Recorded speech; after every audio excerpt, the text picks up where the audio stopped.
at this point in time, I'm going to show you how you can move or change some of the information, some of the colors. We know how we can make this a grayscale. Very first thing I want to do is I want to Control J. I've made a copy of it. Okay. Now we know how we can make it a grayscale because I can go to Image Adjustments and then I can go over to Hue Saturation and I can go ahead and pull all that color out of there. We all know how to do that by now, so you're pretty well aware of it. I know I can also, in my editing process, I can go to my levels. I can balance it out and make it a more well-rounded image and sort of pop the areas that I feel need to be popped. And that coming from this one feeling very plain and washed out, going to this one which has a little bit more depth, that's also very important, okay? So we know how to do this. But there's this little guy right down here, so I'm hoping you can see my cursor right over here in the bottom right-hand corner. It is focusing on this rectangle, rectangle with a circle inside, and it's called a layer mask. When I click on that, you're going to see that a little white box opens up right next to it, okay?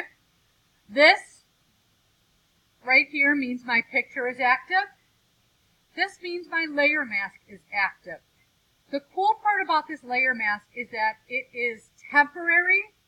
It can also be altered. So I can make changes on my layer mask without causing any harm. And I want to do that. For those of you who change your black and whites by using an adjustment layer, it is going to be more effective on this particular type of project to do it. It's what's called more destructively. It's done to the picture by going into Image Adjustments over here, not going over by this adjustment layer. If you've opened one up and it looks like this right above, then you've added an adjustment layer. We don't want to do that on this particular one, okay? So please keep that in mind, all right? So, white reveals, black conceals. In this case, I have white here, and I have a black paintbrush. And I'm going to show you a couple of ways to uncover the color underneath. I'm going to go ahead and I'm going to switch these colors. Notice I'm on black and white. You need to make sure you click on default right here, this little black and white. I have black and white loaded. I do not want to have anything other than black and white or the results will not be the same. Okay? I'm putting black right here in my foreground because my field is white. I'm going to go ahead and I'm going to select a brush. Notice I had a really funny looking brush. I don't want a funny looking brush. I want just a normal brush. I'm going to actually lower the hardness just a little bit because I don't want a super hard line. But it still has to be somewhat precise. Notice I'm not putting it all the way down there. I'm just putting it somewhere in the 80s just to soften it a little bit, okay? Now, I use a large brush here in the middle and I click and I move it around. You can see that I'm uncovering some color because I've cut a hole. It's like cutting a hole in a piece of paper. I've cut a hole in this piece of paper, but the paper is magical because if I go outside there, I can fix it. I can fix it by swapping my white onto the top and actually coming in here and painting that white back on. So that's a really cool part about this layer mask is that it allows you to select what it is you need. See, I went in there. I'm going to switch my colors. I'm going to go ahead and I'm going to paint that back in.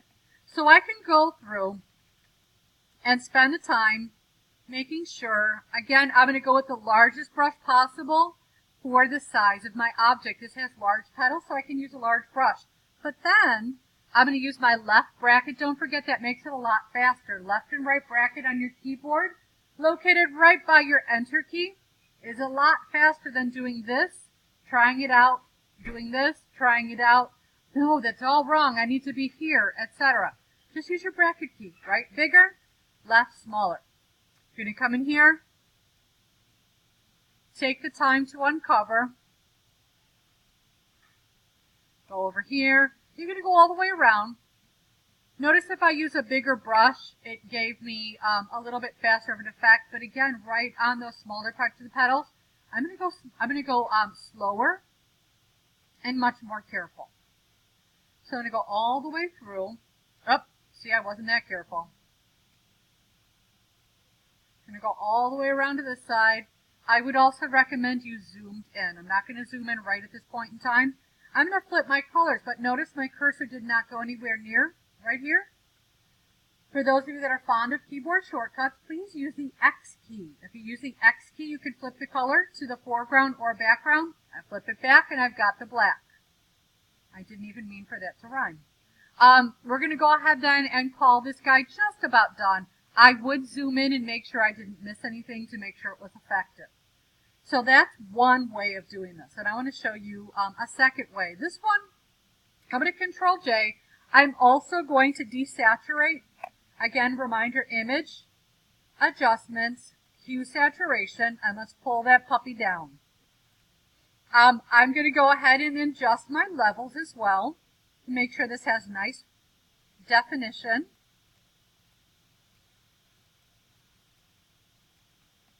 And then I'm going to figure out a different way. First of all, I'm going back to my layer mask. You can see that's there. You can see this has little white highlights around the corners. As opposed to this, if I do it on here, you're going to see it's painting it in, and I don't want that. I need to do it on this layer mask. Okay? So on this layer mask, I'm going to go ahead and show you another way. In with your magic wand, you have a quick select. Some, and only some of your pictures will allow this to happen. It depends on your picture and your background. So your quick select, if you remember using it before, you could sort of drive it around. I let go of the click every so often to record that as a step. Drive it around. Wasn't real happy right over there, so I had to be very careful with it. Again, this was probably done in about 5 clicks, and it's finished, which took a lot less time than my previous one. Now I can, let's go to select. If I want to modify it, I have that opportunity, like I can feather the edge, which means give a slightly fuzzy edge, like when I brought my brush down a little bit with the hardness level. So let's say just 2 pixels. I'm going to go ahead and bring that down. Now if I go in there and I edit fill, or I go to my paint bucket with black, you're going to see it gives me very much the same results.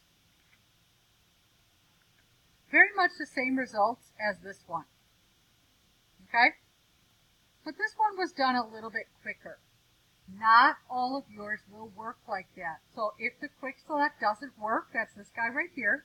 If your quick select doesn't work, you're going to need to do more of a manual approach. Now, there are other ways of doing it. If you're more advanced in Photoshop, come see me. We do have other options for you. There's another masking mode you can use, but I don't want to give you 70 different options. I want to give you a couple of really good, strongly focused ones. Okay? Now, with that, you have a lot of ability then to come in here. Let's say I control-click on this layer mask. I've got a selection of crawling ants now. So those crawling ants are picking out my background. What if I go to my background copy here and I Control J? You can see what I did was I copied just a part of my picture onto a new layer.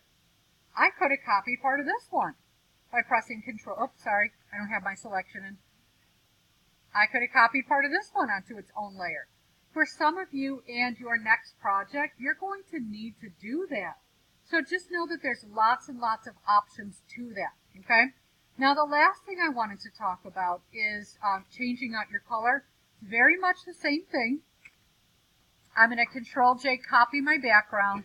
I'm going to go ahead and make a layer mask. This one I'm going to just really quick grab. My computer's got to catch up with me.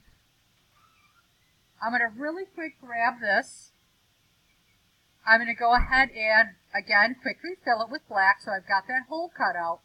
And on this one, let's say I go to Image, Adjustment, Hue, Saturation. Let's say you need a different color in the background. You could colorize it, and you could move this around. You could move this around. Sorry, I have crawling ants. I need to deselect. There we go. And we're back. There we go. So I can colorize just that background by moving the slider. You can see that background color is changing. I can oversaturate. Obviously, if I oversaturate, you're going to see a lot of noise. I can soften the color and make it almost a grayscale. I can do all kinds of things with this. I can completely colorize it. Let's say I wanted to put that in the background. And let's say for some odd reason this looks great. Those are options for you. So you have ways to use this in multiple formats. So again, today, you learned about making a copy by Control J. You learned about creating a black and white version by image adjustments, hue saturation right up here. Desaturating. You also learned about applying a layer mask, how you activate the layer mask, and what you put on there. Whether you're using the paintbrush or your quick select tool, and then applying that and taking this step by step. So you can see some of my layers there. Hopefully that will help guide you as you use this video to create your next piece.